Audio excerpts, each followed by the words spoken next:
yang mana dulu? Oh ini Uma yang E misal, masih salah ngambilnya yang M. Oh berarti anakku belum paham konsep E, dia ambilnya yang M. Nah nanti baru kalau memang dia udah ngambilnya yang betul, kita baru next harinya atau sorenya atau malamnya sesuai kemampuan anak kita nanya, apa ini nak gitu loh, apa ini gitu ya. Jadi memang ada step by stepnya, ada prosesnya, nggak melulu anak itu langsung dijejelin sama sebuah pelajaran yang memang anak belum tertarik dan anak belum bisa gitu ya. Terus sebelum kenal dengan fonik, nah kita udah kenalkan dengan three period listen dulu. Nah sebelum kenal three period listen itu harus kenal apa dulu gitu ya. Anak harus kenal dengan konsep berbahasa gitu. Jadi kok ada konsep berbahasa segala? Iya, karena anak itu pada dasarnya kalau melihat di sini kan banyak anak di bawah usia 0 sampai 3 tahun ya. Mereka di sini termasuk adik Alia ya, itu sedang menyerap bahasa.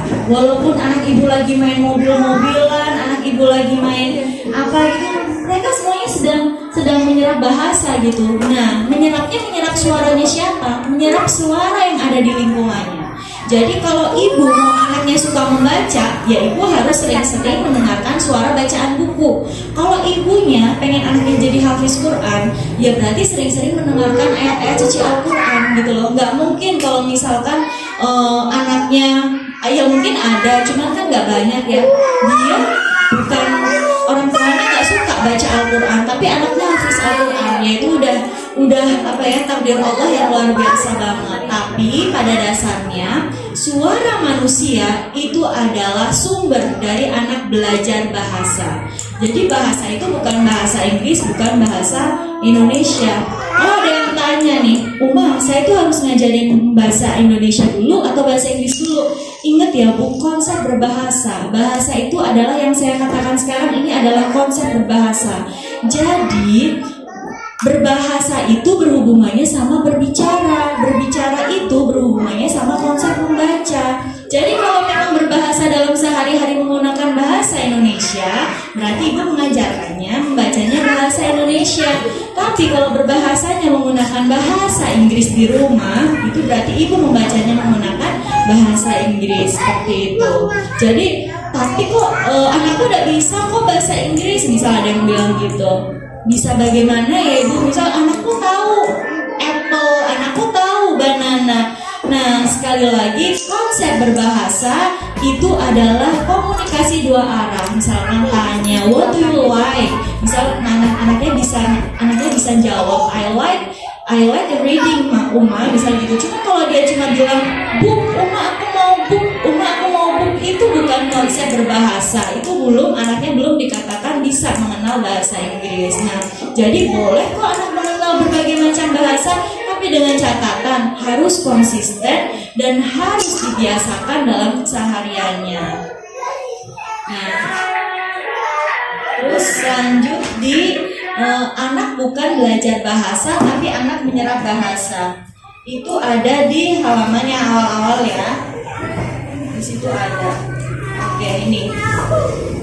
Misalkan ada orang tua yang bilang katanya anak akan bicara pada waktunya, anak akan bisa kok, nantinya anak juga akan pasti bisa bicara kok. Tapi apakah ada upaya yang dilakukan orang tua dalam mendampingi anak gitu loh? Boleh kita bilang anak kita nanti akan bicara pada waktunya, tapi apakah kita sudah mendampingi anak dengan konsep berbahasa yang sangat luar biasa?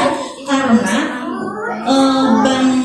bank kata itu akan mempengaruhi bagaimana anak nantinya dalam memahami sebuah bacaan. Kalau Uma mau nanya nih sama ibu-ibu, di sini ada paragraf segini. Berapa lama ibu-ibu membacanya? Coba kalau ibu sekarang Uma suruh baca. Coba ya, sekarang Uma suruh baca yang ini. Siapa yang selesai duluan? Coba yang ini. Yang anak menyerap bahasa. Sekarang dimulai ya. 1, 2, 3. Silakan dibaca. Yang udah selesai bacanya? Oke, ibu udah selesai. Yang selesai dulu ibu siapa ya kalau boleh tahu? Aduh Bu, kenalan saya kayaknya. Ani. Oh ya ibu Ani. Nah, dari apa ibu baca jangan melihat tulisannya. Apa isinya tadi yang ibu baca? Jangan lihat tulisannya. Coba. Jangan dilihat tulisannya, jangan diintip-intip dong.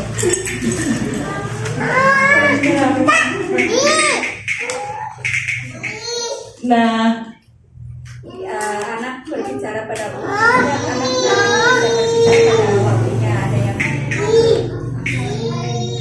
oke, Bu, lambaikan tangan dulu ya, silakan dibaca lagi. Nah, jadi ini adalah contoh kecepatan kita membaca dan pemahaman kita membaca tergantung bank kata dan kosakatanya.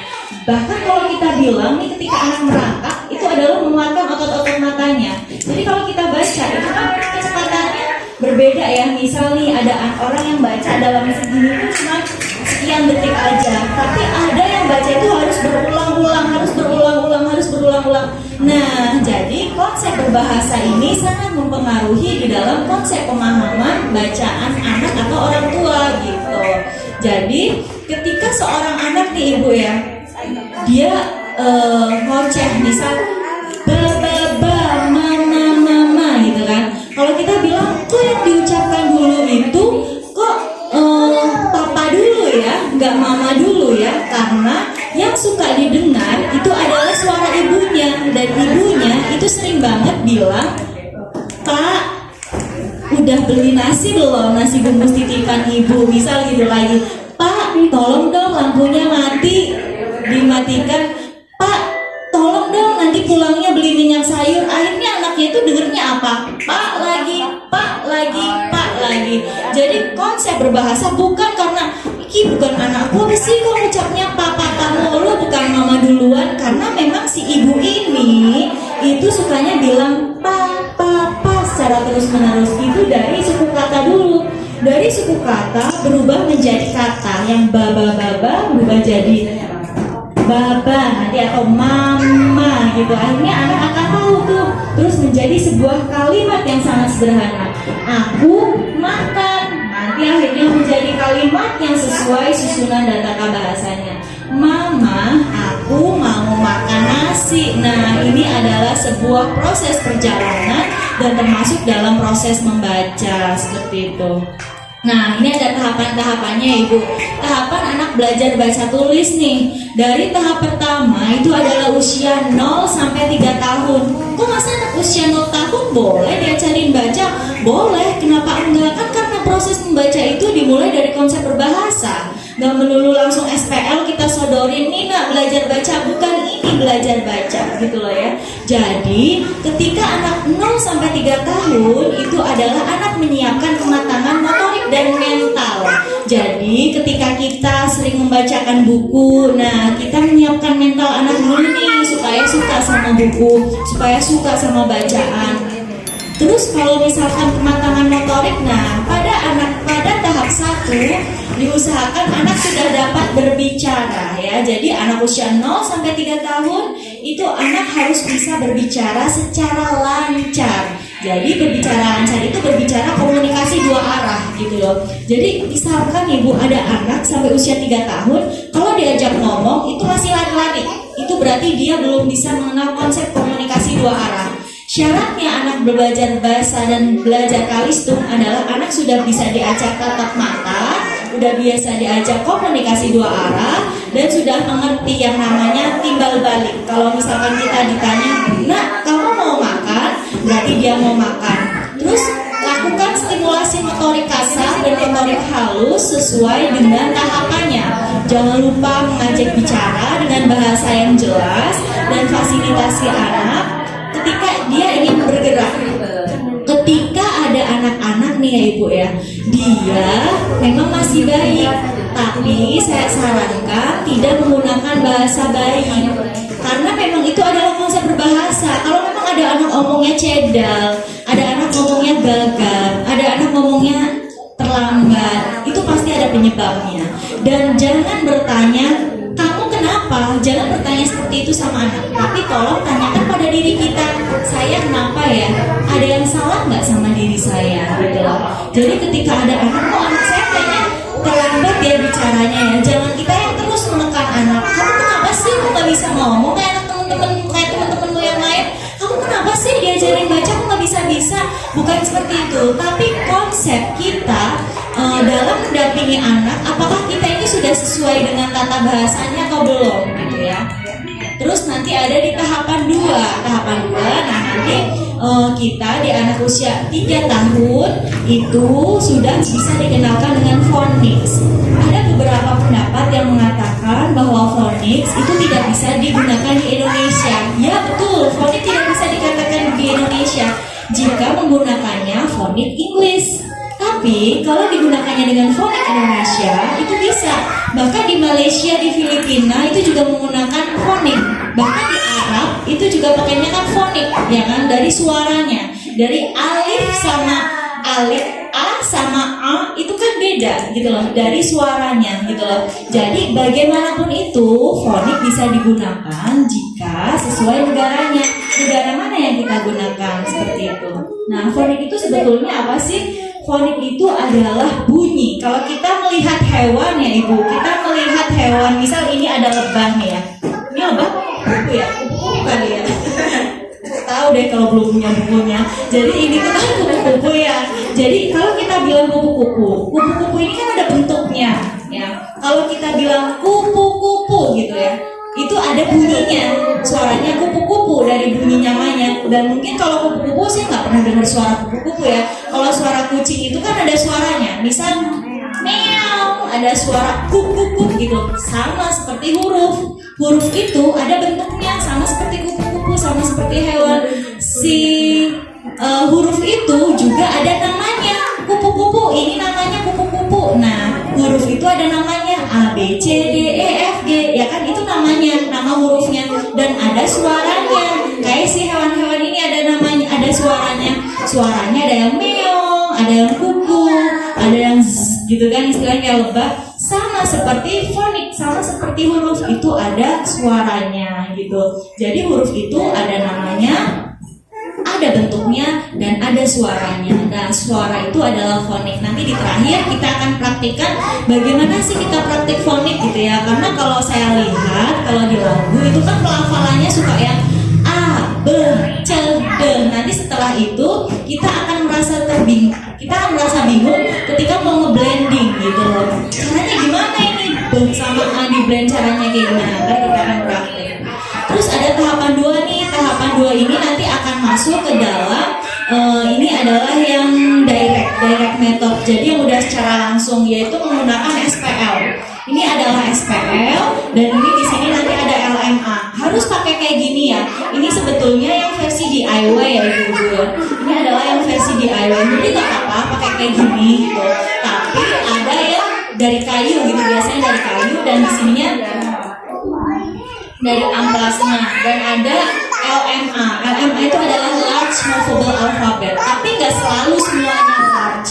Jadi ada yang kecil namanya small movable alphabet. Bebas mau pakai yang large atau mau pakai yang small. Nah, bedanya apa sih? Ini kan sama-sama huruf nih. Misal ini sama-sama huruf. Ngapain dua-duaan huruf dipakai kayak gini gitu ya? Jadi kalau ini digunakan supaya anak bisa menggunakan segala inderanya untuk meraba setiap hurufnya. Banyak anak yang bingung antara P, D, Q, D, bolak-balik. Nah, dengan ini anak akan bisa merabanya. Kita nggak bisa bilang anak, nah B itu yang perutnya di depan, D itu yang perutnya di belakang. Nggak bisa yang kayak gitu. Jadi kita anak itu yang meraba sendiri. Kayak anak saya tuh dulunya di usia 3 tahunan dia suka bolak-balik, tapi saya biarin aja. Terus nanti saya sediain SPL, nanti dia meraba sendiri gitu loh. Dia meraba sendiri, dia tahu, oh ma ternyata selama ini aku kebalik ya katanya. Iya kamu kebalik. Nah terus SPL ini adalah fungsi metode di metode di Montessori itu kan selalu dari konkret ke abstrak gitu kan.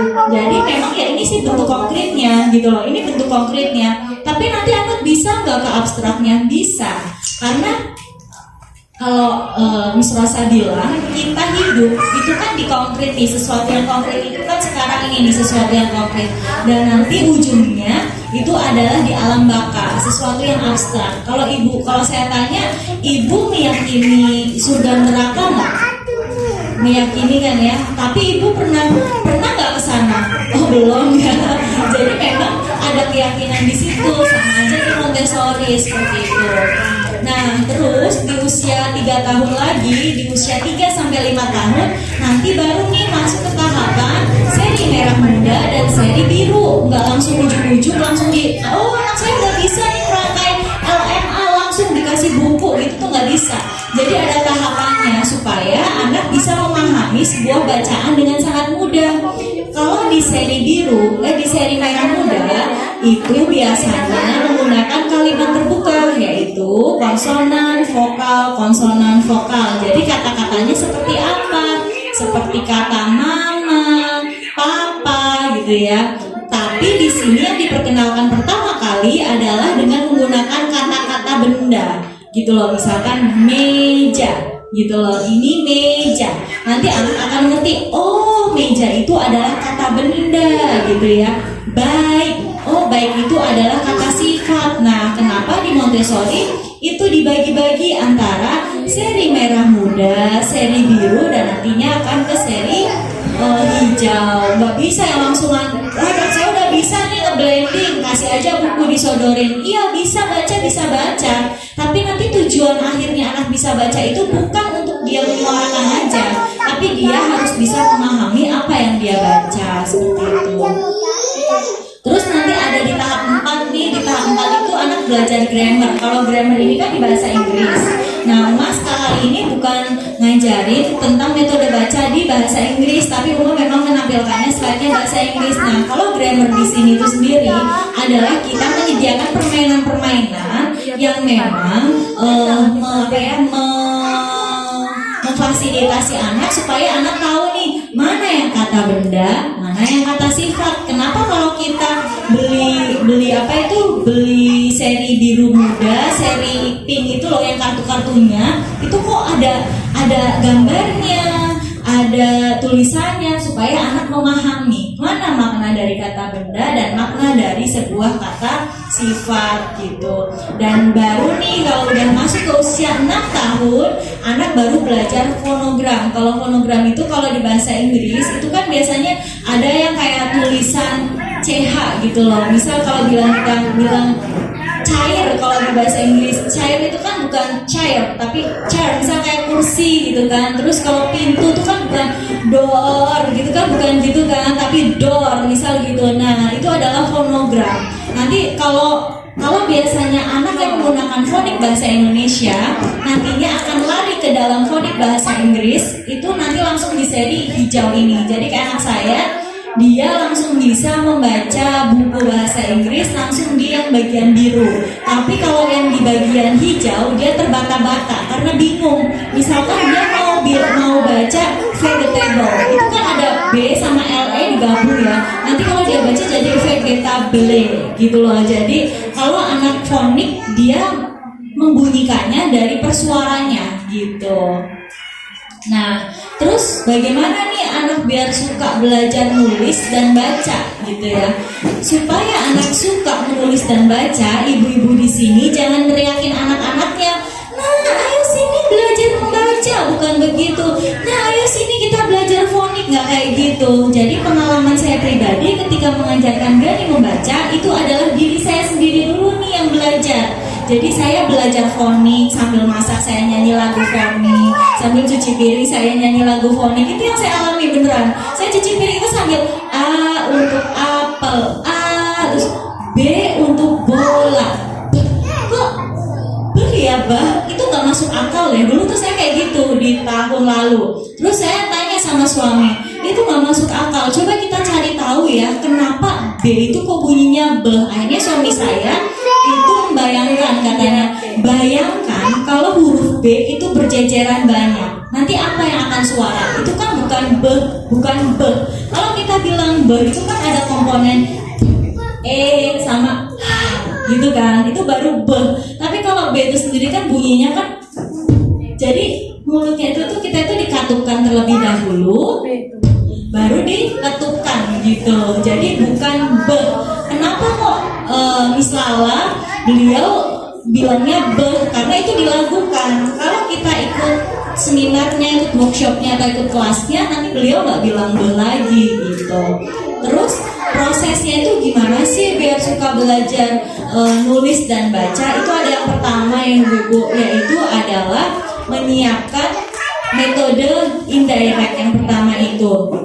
Tapi kita harus tahu bahwa menulis dan membaca itu memang proses alamiah, tapi prosesnya berbeda. Kalau menulis, anak-anak itu sebetulnya sudah bisa menulis di usianya ketika 8 tahun. 8 bulan. Jadi ketika mungkin di sini ada anak bayi nih. Kalau anak bayi ibu nih pertama kali coret-coret tembok itu usia berapa bulan? Atau coret-coret apa spray, apa-apa gitu, berapa bulan? Pertama kali anak ibu mencoret sesuatu itu usia berapa bulan? Setahunan ya, 8, 9, 10 gitu ya. Nah kalau iya biasanya tuh, kalau dia dipegangin pensil dengan pegangan yang biasa tuh biasanya dia nyoret. Nah gitu kan, itu adalah saatnya ibu untuk memfasilitasi anak ibu untuk belajar pramenulis. Ini kan kayak Alia usia-usia Alia kayak gini kan lagi pramenulis. Jadi aktivitas apa nih yang harus ditawarkan, yaitu ada yang namanya keterampilan motorik kasar dan keterampilan motorik halus gitu ya. Keterampilan motorik halus itu misal seperti apa, nantinya itu kayak menjepit, meronce, tapi semuanya harus step by step karena ada pra membaca yang harus dilalui. Kenapa kok menulis dulu baru membaca? Ya, karena pada akhirnya ketika anak belajar membaca, menuangkan sebuah gagasannya itu nantinya dalam sebuah bacaan, dalam sebuah tulisan. Misal kita punya ide nih, banyak banget orang-orang cerdas di negara ini, tapi dia tidak bisa meluangkan gagasannya, dia tidak bisa menuliskan gagasannya. Kenapa? Ya karena dia terlalu bingung. Dia punya ide banyak di otak, tapi dia nggak bisa menuliskannya. Nah, maksud menulis di sini itu juga termasuk dalam menuliskan sebuah gagasan. Terus di sini ada metode indirect. Metode indirect itu yang metode yang secara tidak langsung, yaitu mengikut sertakan anak dalam aktivitas sehari-hari. Misalnya membuka botol, misalnya lagi makan sendiri, ngajarin anak makan sendiri. Terus ada lagi misalnya menuang minuman, misal dia mau menuang minuman, itu adalah proses pramenulis. Jadi jangan ibu berpikir ketika mengajarkan anak menulis dan membaca itu harus dengan aparatus Montessori, karena di usia 0 sampai 3 tahun yang harus ditekankan itu adalah latihan keterampilan hidupnya.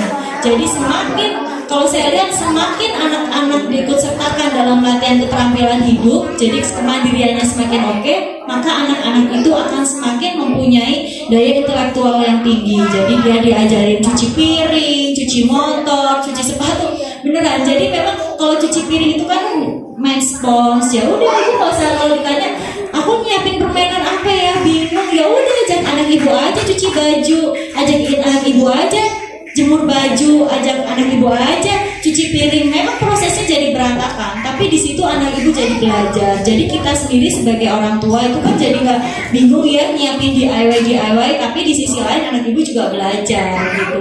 Dulu saya itu termasuk orang tua yang yang nggak mengikut sertakan anak saya ke dalam aktivitas sehari-hari. Akibatnya apa?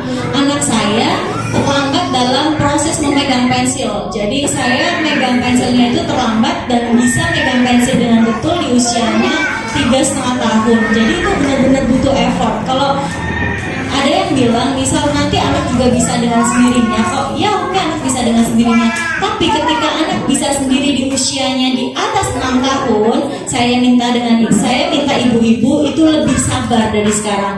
Kalau ibu-ibu di anak usia 0 sampai 6 tahun mendampingi anak belajar, tapi ibu-ibu bilangnya, ya Allah, kayaknya tuh aku mangkal banget iki loh, anakku diajarin nggak bisa-bisa.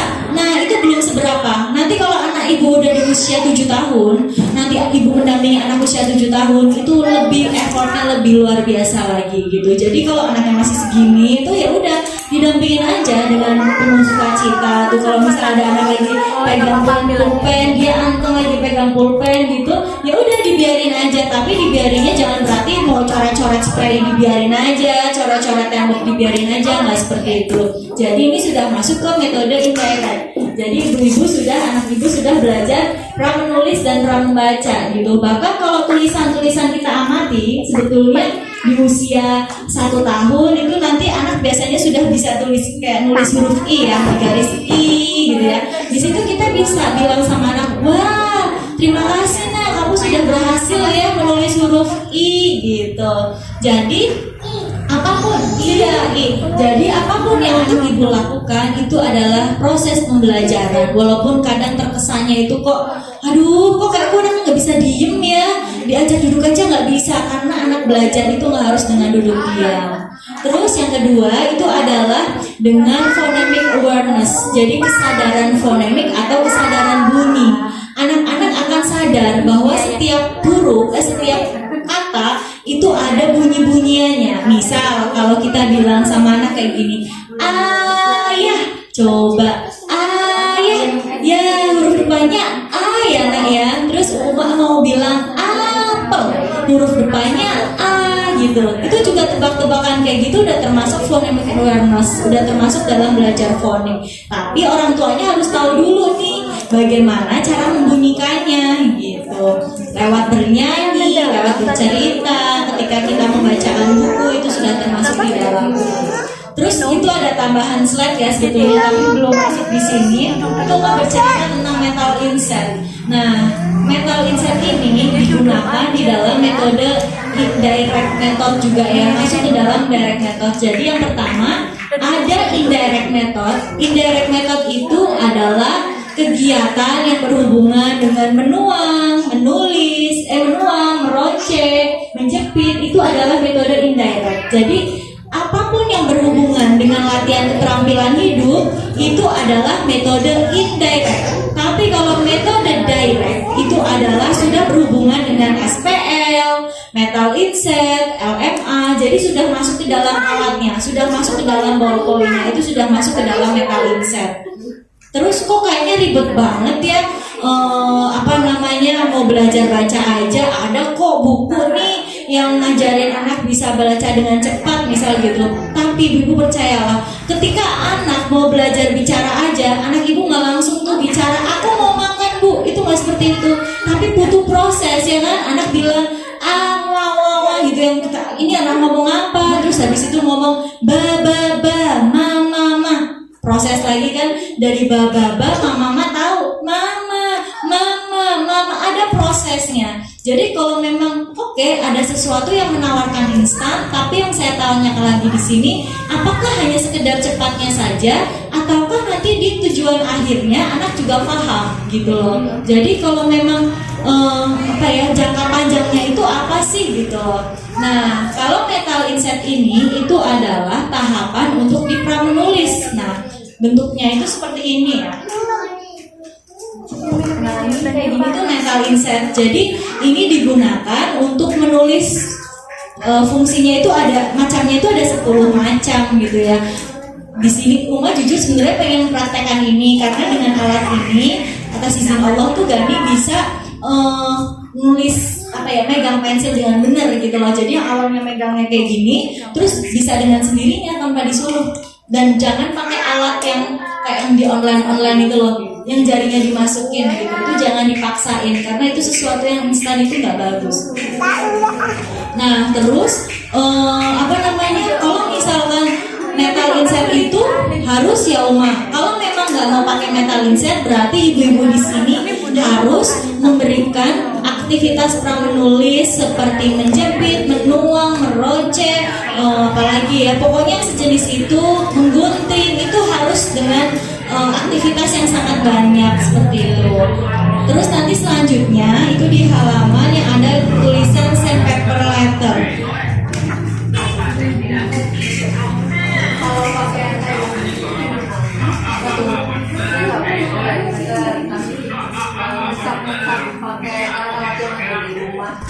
Nggak apa-apa sih, cuman harus yang kokoh ya, nggak yang letoy. Kenapa nggak letoy? Karena ketika anak tertarik dengan sesuatu, terus kita bikinnya yang sesuatu yang lemes gitu ya, nanti kan jadi aku lagi pengen tapi kok nggak bisa gitu. Nanti dia akan tantrum, akan marah. Nanti kalau anak marah bilangnya anaknya nggak mau, padahal bukan anaknya nggak mau, tapi memang fasilitasnya nggak mumpuni gitu loh. Jadi nggak apa-apa kalau memang mau pakai ciplakan-ciplakan seperti itu.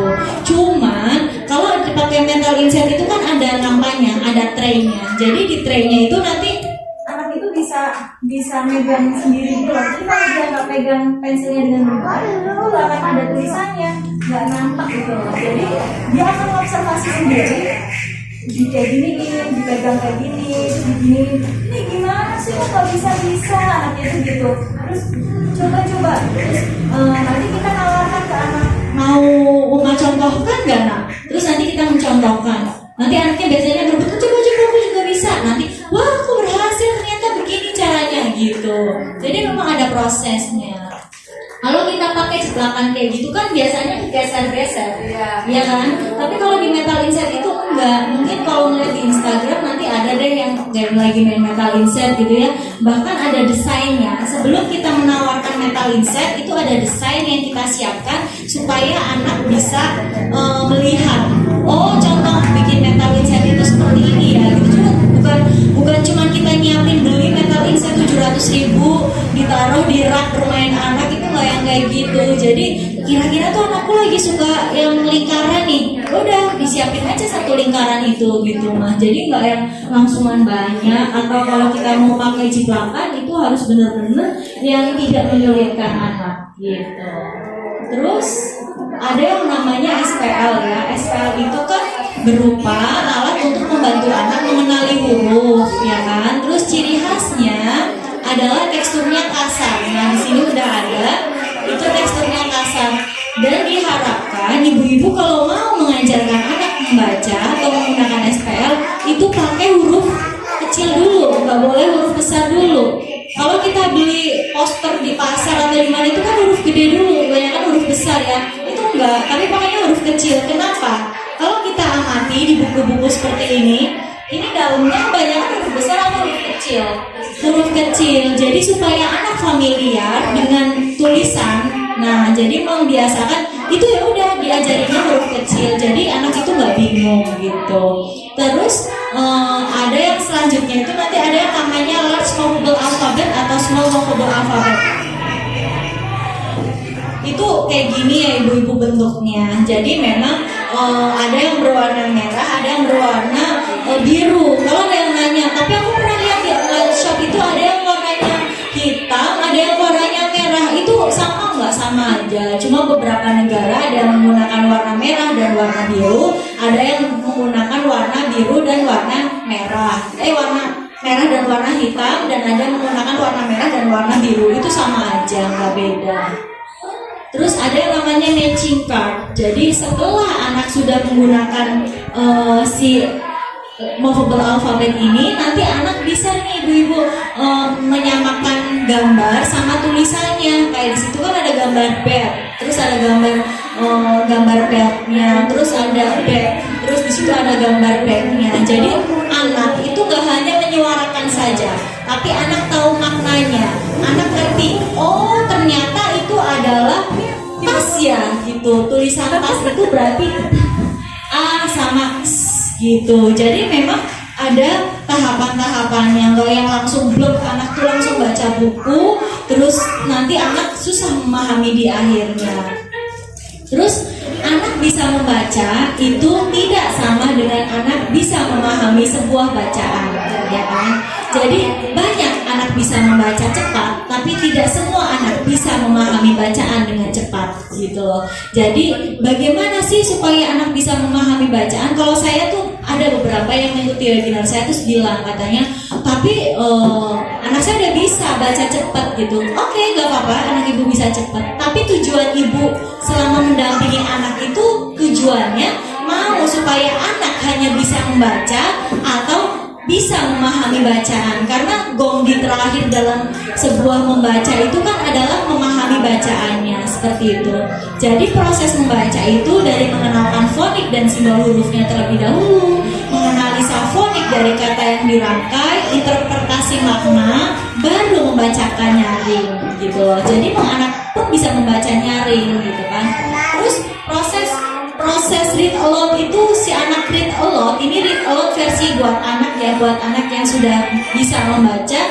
Itu yang pertama adalah tentang causing of the perception. Jadi anak itu mengerti dulu nih. Misal nih ada anak yang baca buku ini. Misal di sini bilang, cari aku ya, di manakah aku? Misalkan gitu. Kupu-kupu bersembunyi gitu. Oh, anak akan tahu maknanya. Oh, kupu-kupunya itu lagi ngumpet, lagi bersembunyi. Jadi anak itu tahu maknanya, gak cuma menyuarakan dari kata-kata yang ada di buku itu. Ketika anak ditanya, nah, apakah yang bersembunyi di buku ini? Anak-anak kan bisa menjawabnya, kupu-kupu ibu, gitu. Jadi ada step by stepnya. Terus nanti di step selanjutnya ada perfection of recognition. Jadi di sini anak itu mampu mengenali dan memahaminya. Jadi nggak cuma tahu, oh di sini ada kupu-kupu yang ngumpet, tapi anak jadi tahu juga. Oh, selain kupu-kupu di sini ternyata ada apa lagi ya? Misalkan di buku ini biasanya kan ada hewan-hewan lain. Nanti anak-anak akan tahu. Anak-anak akan bisa membedakan. Oh, ternyata kupu-kupu itu juga punya sayap, misalkan gitu. Di sini pengempalan sayapnya. Oh, ternyata kupu-kupu itu punya sayap, Uma, misalkan gitu. Tanpa kita bilang sama anak kupu-kupu punya sayap, anak akan bisa memahami dan mengenalinya sendiri gitu. Jadi prosesnya tuh benar-benar sangat panjang banget sampai harus anak bisa memahami bacaan. Terus yang di periode yang ketiga adalah anak dapat mengekspresikan. Nah, ekspresi. Jadi gini ibu-ibu, kalau ibu-ibu nggak tahu makna sebuah bacaan, bagaimana ibu-ibu mau bisa mengekspresikan? Nanti bacaannya sedih, ibu-ibu ketawa, yang ada nanti gimana dong? Ya kan? Jadi ada step by stepnya. Jadi dari causing of the perception, perfection of recognition, dan provocation of expression. Jadi di sini anak ibu-ibu tuh benar-benar diajari nih dari step by step. Yang pertama dari menyuarakan, terus akhirnya itu nanti anak ibu-ibu tuh dari baca buku cerita Nabi gitu ya. Kalau Gani itu baca yang apa ya, learning apa ya, Islam for Kids ya, itu kan udah keluar ya Mah ya. Jadi Gani itu baca buku itu terus dia nangis. Kenapa kamu nangis nak? Uma kasihan banget Nabi Muhammadnya. Kenapa?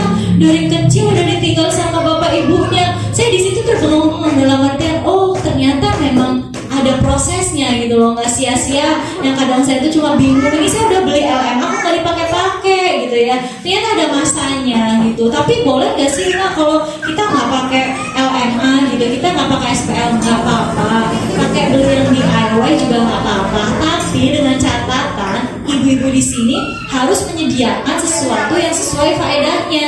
Jangan pakai bikin LMA tapi yang gampang meleot misalkan, yang ada nanti anak ditekuk-tekuk, anak diremes-remes, atau bikin LMA yang pakai lakban. Jadi nanti anak nggak menyusun tapi malah buka lakbannya, gitu ya kan? Jadi ada prosesnya. Ya, jadi gini, ketika anak menolak belajar, kita diam dulu sejenak, kita melihat kenapa dia nolak belajar ya, kenapa kok dia nggak tertarik dengan apa yang kita lakukan. Oh, bisa jadi fasilitasnya itu nggak mumpuni gitu loh, nggak oke. Jadi nggak apa-apa sih kalau mau gitu.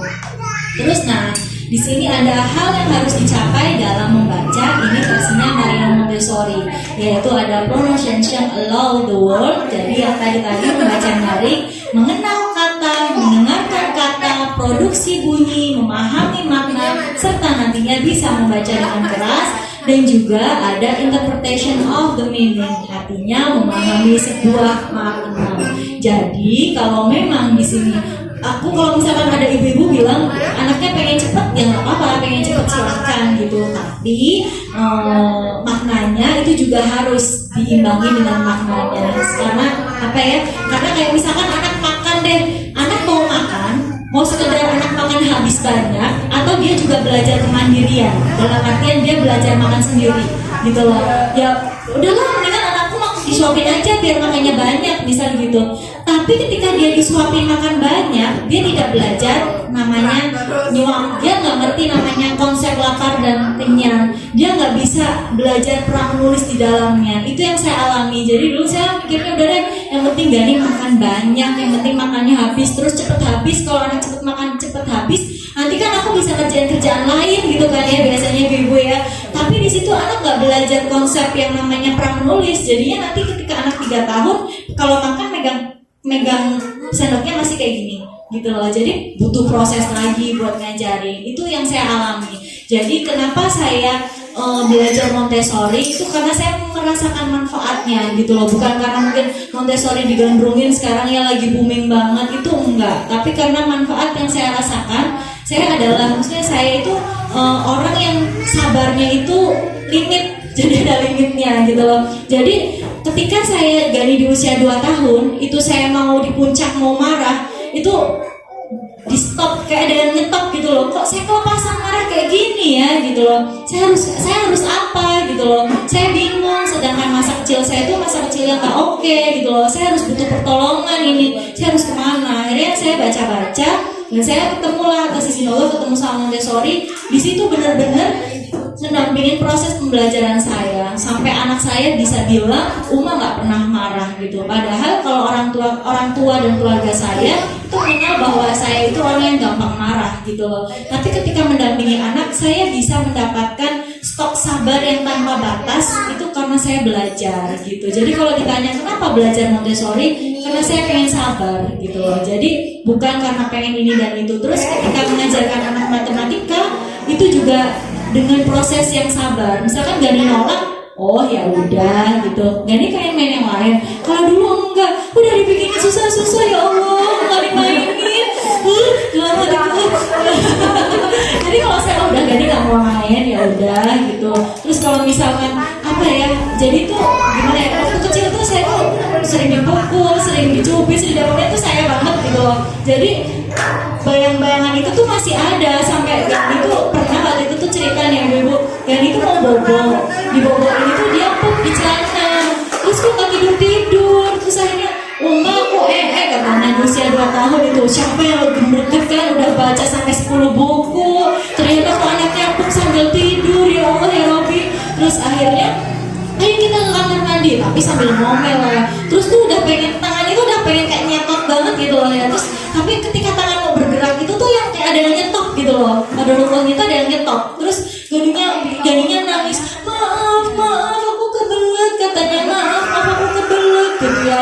Terus aku diam, udah sana kamu cebok sendiri, aku bilang gitu loh. Tapi adikku tahu gimana anak usia 2 tahun bisa cebok sendiri kan gak mungkin gitu ya. Udah capek banget, waktu itu tuh corona awal-awal itu yang jenuh banget, hidup di rumah petak yang kecil.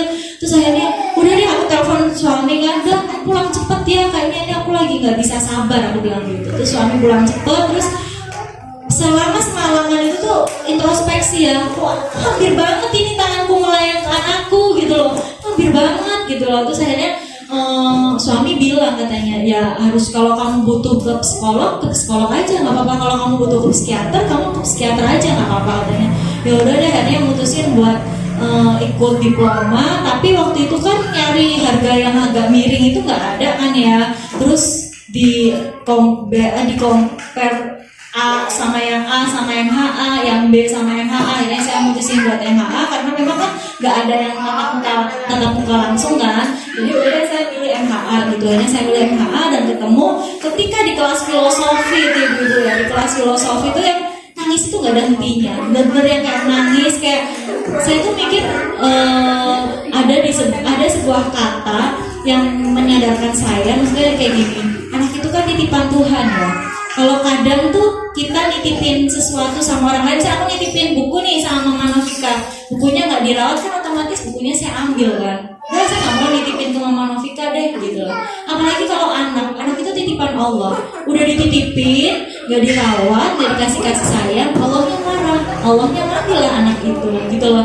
Jadi mungkin di situ tuh kayak saya tersadar, oh ya saya harus mendampingin anak dengan proses yang benar. Ketika saya mau marah itu saya jadi inget, oh ya ini titipan Allah ini, Allah tuh lagi ngawatin aku ini, Allah tuh lagi ngeliatin aku. Nanti kalau anaknya diambil sama Allah gimana? Nanti aku gimana? Nanti aku kehilangan. Jadi di sini kalau proses membaca jangan dilihat hasilnya, proses membacanya. Jangan dilihat hasilnya, tapi dilihatlah proses perjalanannya gitu loh. Jadi kita nyanyi bareng-bareng sama anak. Kalau ibu bayangin itu, oh Gani bisa baca ya di usia bisa dulu 3 tahun. Sekarang di usia 4 tahun itu sehari baca buku itu 7-5 buku gitu. Kok bisa gitu? Karena memang prosesnya saya nggak bentak sama sekali. Beda sama proses ngajinya Gani. Saya tuh di proses ngaji itu saya ada tekanan ke Gani yang ayo Gani sini duduk saatnya mengaji gitu. Jadi yang ngaji, udah kamu ngaji 1 halaman ya hari ini. Gani mau nggak? Mau. Tapi ketika saya tanya, Gani suka ngaji nggak? Enggak. Aku lebih suka baca. Di situ saya hatinya tuh potek banget itu loh, yang Gani udah bisa hafal sampai 20 surah. Tapi ketika saya tanya, kamu suka nggak? Enggak. Dan aduh gimana ini caranya saya mengembalikan ini? Ya saya sama Allah, saya mohon ampun sama diri saya sendiri, ternyata cara saya salah. Dan sekarang saya metodenya diubah lagi dari awal dengan mengajarkan metode mengenalkan alif batasa pakai si LMA kayak gini, pakai SPL dari awal lagi. Gak apa-apa, kalau memang udah di Pro 3 balik lagi ke awal nggak masalah. Yang penting prosesnya menyenangkan. Dan Gani sekarang udah mau sendiri, dia ngambil SPL sendiri, nanti disambung-sambung gitu. Aku bisa nyusun 10 huruf hijaiyah, nanti bunyinya dia dibunyiin. Bisa bunyi bisa bunyi umma ya katanya, terus bisa bunyi bata ya, itu kan bata buat bangunan katanya. Jadi dia bisa sendiri. Jadi di sini saya sarankan ke ibu-ibu, saya mohon sama ibu-ibu, ketika sudah belajar proses membaca, jangan melihat hasilnya, jangan melihat anaknya Mama 3 tahun bisa baca, anaknya Mama Novika udah bisa baca. Nggak seperti itu. Di Montessori itu bisa baca di usia 7 tahun. Sekarang yang ibu lakukan adalah proses membersamai anak dengan sukacitanya. Hanya udah selesai dan sekarang mau praktek foniknya ya, dari A sampai Z, nanti akan lanjut ke SPL-nya dan lanjut ke LMA-nya. Kalau karena mental insight-nya nggak ada. Nanti setelah itu kita akan lanjut ke tanya jawabnya. Oke, sekarang kita mau masuk ke prakteknya nih. Kalau di prakteknya setiap bunyi, setiap huruf, kita sama ibu-ibu di sini juga mempraktekannya ya. Jangan malu untuk membuka mulutnya, jangan malu untuk benar-benar jadi jangan malu untuk membuka mulutnya. Jadi bunyi itu ada bunyinya. Kalau kita bilang bunyi ya dari A sampai Z, dari A sampai Z, dan nanti saya minta ibu setelah saya coba, nanti ibu mau coba? Mau ya? Mau banget, oke. Dari huruf A sampai huruf A, B, C, D, dari E. Jadi satu ibu 5 huruf ya. Nanti saya coba lihat ibu-ibu udah bener belum bacanya gitu ya. Di sini bukan karena saya yang menggurui gitu ya, tapi karena mungkin pengalaman saya udah dulu daripada ibu-ibu di sini. Yang pertama saya contohkan dulu ya. Dari A itu bukan A, bukan, tapi A dibuka mulutnya, nggak boleh itu nggak bisa, tapi harus yang lebar. Gimana nak? Terus kalau B itu adalah, coba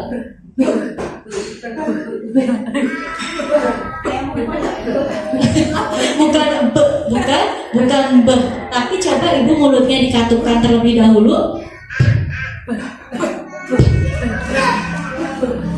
Ya, nanti coba ya, saya dengar satu-satu. Jadi mulutnya dibentuk dulu. Kalau di fonik itu adalah kuncinya, mulutnya dibentuk dulu baru disuarakan. Terus C itu bukan C, tapi C. Kalau D itu bukan D, tapi D. Jadi lidahnya tempelin di langit-langit atas, terus didorong keluar. Muncrat nggak apa-apa kok ibu. Tadi arahin ibu sendiri ya. Terus itu ada 3 sebetulnya, tapi kenalkan sama anak itu satu-satu. Jadi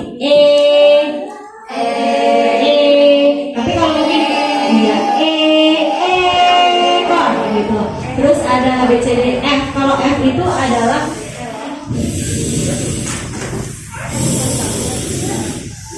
ditiup, kayak kita lagi niup. Sampai niup, ditiup. Bukan pipinya nggak melengkung. Habis kalau G ya. Jadi dari sini kalau itu kan lidahnya itu kan nempel atas kan. Tapi kalau G itu dorong dari sini. Dari tenggorokan ya. Gajah, bukan gajah, bukan. Kan beda kan kita bilang. Nah dari sini. Terus H. Harimau. Bukan H, bukan, tapi yang lembut. I.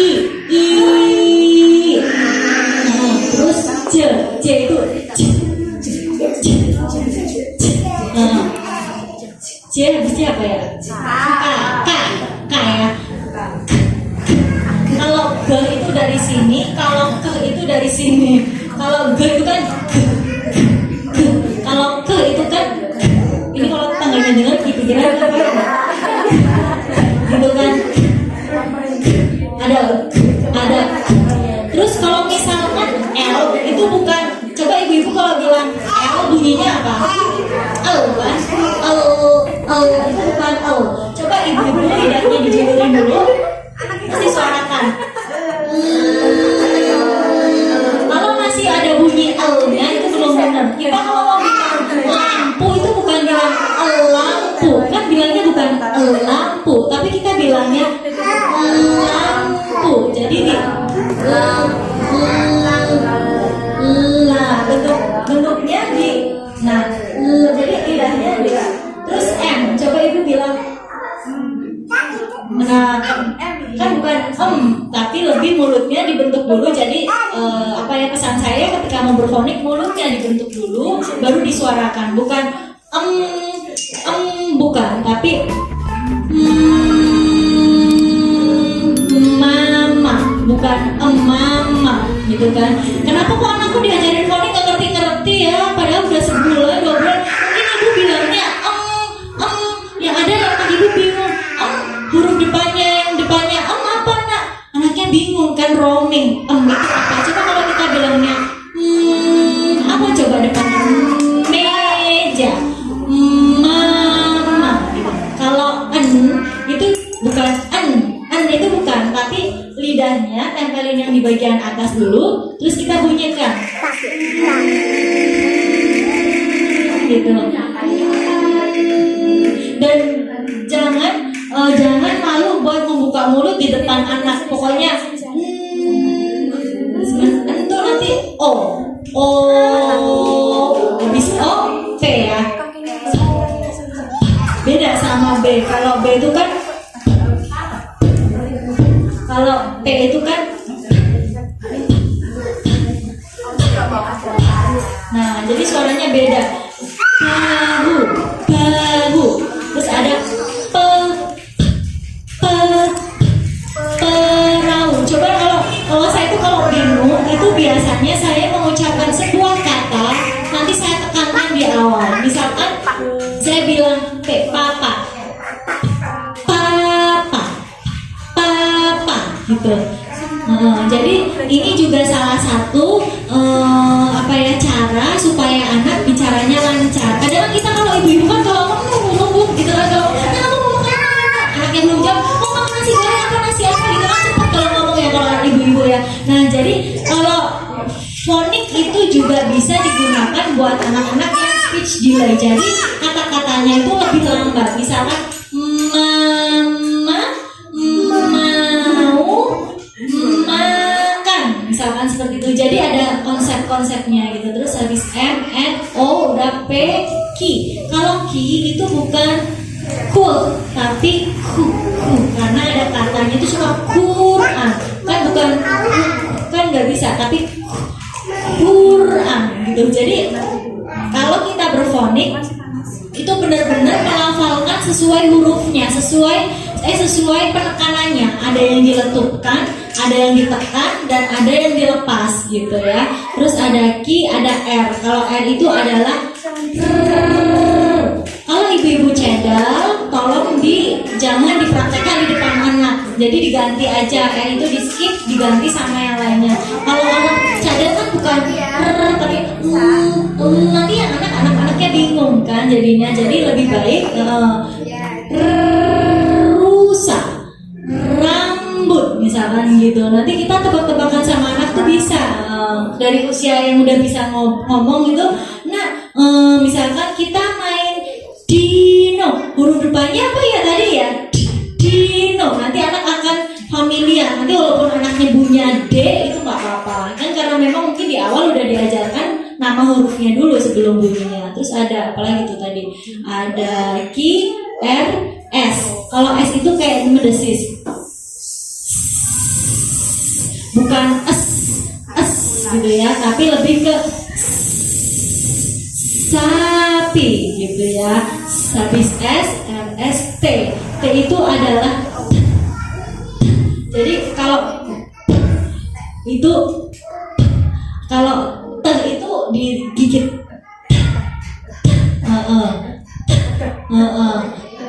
Apa ya teh? Kata-kata tali, tali gitu. Jadi kita tuh kadang belajar dulu nih ibunya. Kalau saya tuh beneran lagi masak ya sambil nanti lagi dengerin lagi. Kayaknya udah bener atau belum. Terus ada tadi ada huruf apa lagi? Ada S, terus T, ada U, terus V itu. Kalau F kan, kalau V didorong ke dalam.